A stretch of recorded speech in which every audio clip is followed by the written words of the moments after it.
Ratu nika mau niku dereng rampung leh kula rembugan. Wah, rada ler-leran mripatku. Bareng kowe muni tiban sikile Werkudara aku jangkah ratu kowe mau tak tendang. Werkudara lah kok teko dadi melu. Si Adi melu-melu perkara iki Dimas. Lah dalah Werkudara kok dadi melu-melu perkara iki. Werkudara kok melu-melu perkara iki. Wah, bareng kakangku iki dudu luputku.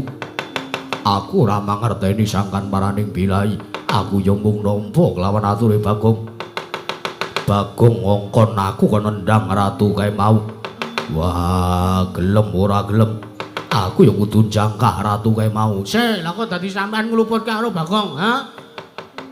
Kok dadi sampean ngluputke karo Bagong, luput kula napa? Kowe ngongkon aku kon nendang ratu kae mau. Mengke riyen kula rak mung ngomong to, kula rak mung ngomong, lek kula tantang-tantangan kali ratu niku tiban sikile Ndara Werkudara mbuh dadimu. Ya nek ketibanan, nek ora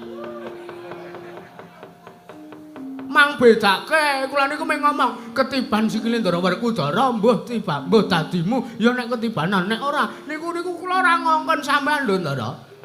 Nek ngongkon sampean niku mesti nggunakake kalimat perintah. Kula Ndara Werkudara niki mang tendang ratune. Lagi sampean temandang. Aku lho ngomong tiban sikile Ndara Werkudara mbuh dadimu pecah sirahmu. Ya nek ketibanan, nek ora. Lah nggih ngaten ta sinuwun pun Dewa. Iya. Iya pancen mangkono Bagong. Yen to mungguh Puntadewa iki dudu kok lupute Bagong.